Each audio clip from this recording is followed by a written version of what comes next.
Hare Krishna, Radhe Radhe. Welcome to my channel. आशा करती हूँ आप अच्छे होंगे, स्वस्थ होंगे और मंगल में होंगे। आप सभी को 2025 में निर्जला एकादशी की ढेर सारी शुभकामनाएं। आज इस वीडियो में मैं आपके लिए लेकर आई हूँ 2025 में निर्जला एकादशी का व्रत कब रखा जाएगा, पूजा व पारण का शुभ मुहूर्त, पूजा विधि और निर्जला एकादशी के व्रत के नियमों के बारे में हम क्या करें क्या न करें। आइए वीडियो शुरू करती हूँ। शास्त्रों के अनुसार साल में आने वाली सभी एकादशी तिथियां बेहद महत्वपूर्ण होती हैं, लेकिन ज्येष्ठ मास की निर्जला एकादशी सभी एकादशी तिथियों में सर्वोत्तम मानी गई है। एकादशी का यह व्रत मोक्ष दिलाने वाला है। इसे निर्जला किया जाता है, इसीलिए यह व्रत सबसे कठिन व्रतों में से एक है। इसे भीमसेनी एकादशी भी कहते हैं। आइए जानते हैं साल 2025 में निर्जला एकादशी कब है, निर्जला एकादशी का व्रत कब रखा जाएगा, पूजा का सही टाइम क्या है, पारण का सही समय क्या है और पूजा विधि इस दिन हम किन नियमों का पालन कर सकते हैं। आइए जानते हैं। सबसे पहले निर्जला एकादशी का पूजा का शुभ मुहूर्त जान लेते हैं। साल 2025 में निर्जला एकादशी का व्रत 6 और 7 जून को रखा जाएगा। 6 जून को स्मार्त और 7 जून को वैष्णव एकादशी होगी।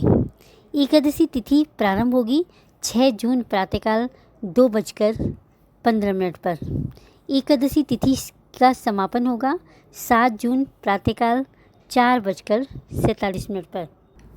निर्जला एकादशी का शुभ मुहूर्त है। द्वादशी तिथि समाप्त 8 जून प्रातःकाल 7:17 पर होगी। 6 जून व्रत करने वालों के लिए पारण का समय 7 जून दोपहर 1:44 से सायकाल 4:31 पर तक होगा। 7 जून व्रत करने वालों के लिए पारण का समय होगा 8 जून प्रातःकाल 5:23 से प्रातःकाल 7:17 तक।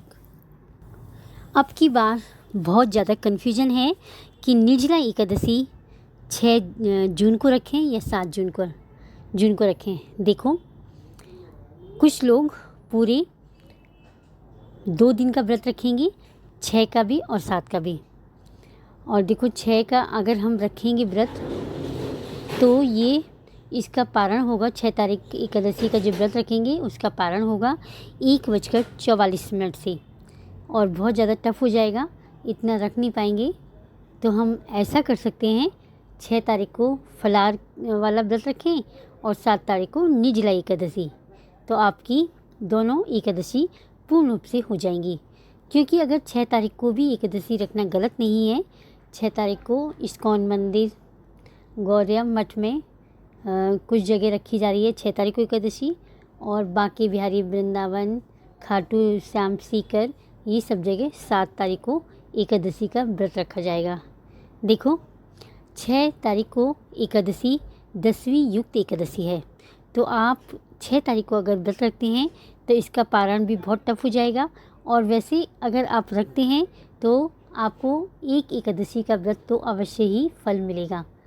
तो आप 6 तारीख को भी व्रत रख सकते हैं। और अगर आप द्वादशी युक्त 7 जून को निर्जला एकादशी का व्रत रखेंगे तो इसका पारण का समय सुबह ही है, बहुत जल्दी से है। और अगर आप द्वादशी युक्त एकादशी का व्रत रखेंगे तो आपको 1000 एकादशी व्रत करने का फल प्राप्त होगा।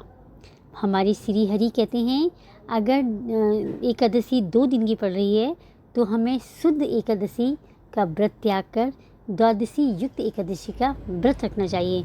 ये बहुत ज़्यादा फलकारी होता है और एकादशी व्रत रखने का पुण्य फल प्राप्त होता है।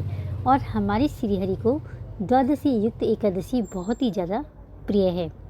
देखो, मैं पर्सनली 2 दिन का व्रत रखूँगी। 6 तारीख को मैं फलाहार का रखूँगी और 7 तारीख को निर्जला रखूँगी। तो आप ऐसे भी कर सकते हैं। अगर आप नहीं रख पाए, आपकी सेहत अलाउ नहीं कर रही है, आप नहीं रख पाए, तो आप 7 जून का निर्जला एकादशी का व्रत रखें। आपको 1000 एकादशी व्रत रखने का पुण्य फल प्राप्त होगा। और अगर रख सकते तो दोनों दिन का रखें, नहीं तो आप 7 तारीख का एकादशी का व्रत रखें। आइए अब जानते हैं पूजा विधि। निर्जला एकादशी के दिन ब्रह्म मुहूर्त में उठकर स्नान के बाद भगवान विष्णु की पंचोपचार यानी कि जैसे आप पूजा करते हैं विधि से पूजा कर उन्हें पीले चंदन का तिलक करें और पीले फल फूल में पीली मिठाई तुलसी पत्र अर्पित करें। पूजा में ओम नमो भगवते वासुदेवाय नमः मंत्र का जाप व व्रत कथा का पाठ करें। अगले दिन द्वादशी को व्रत का पारण करें समय अनुसार। निर्जला एकादशी पर क्या करें क्या ना करें, इन नियमों का पालन अवश्य करें। आइए जानते हैं कौन सी नियम है। शास्त्रों के अनुसार निर्जला एकादशी व्रत संभव हो तो निर्जला करना चाहिए। इस दिन जल का दान करना बेहद लाभकारी माना जाता है। एकादशी व्रत में चावल नहीं खाने चाहिए। इस दिन मसूर की दाल भी नहीं खानी चाहिए। इस दिन मूली, बैगन, प्याज, लहसुन, शलजम, गोभी और सेम का सेवन नहीं करना चाहिए। इस दिन तुलसी पत्र नहीं तोड़ना चाहिए। पूजा के लिए तुलसी पहले ही दिन तोड़ कर रख लें। किसी भी वृक्ष की फूल पत्ती नहीं तोड़नी चाहिए। एकादशी के दिन तुलसी के पौधे में जल अर्पित नहीं करना चाहिए। तुलसी माता के आगे घी का दीपक अवश्य जलाएं। परिक्रमा भी कर सकते हैं। निर्जला एकादशी पर भगवान विष्णु के चरणों में शुद्ध घी का दीपक अर्पित करें। यह साधन श्रद्धा से की जाए तो ये साधना श्रद्धा से की जाए तो इच्छित फल की प्राप्ति होती है और जीवन सुख में हो जाता है। इस दिन तुलसी माता के समीप घी अथवा तिल के तेल का दीपक प्रज्वलित करें। ऐसा करने से घर में सकारात्मक ऊर्जा का संचार होता है और वातावरण शुद्ध रहता है। तुलसी पूजा के साथ दीपदान से देवी लक्ष्मी माँ की कृपा भी प्राप्त होती है। निर्जला एकादशी के दिन घर के मुख्य द्वार पर दीपक जलाने से नकारात्मक शक्तियाँ दूर होती हैं और घर में सुविधा और सौभाग्यता का वास होता है। यह दीपक घर की सुरक्षा का प्रतीक माना जाता है। पीपल का वृक्ष धार्मिक दृष्टि से अत्यंत पूजनीय है।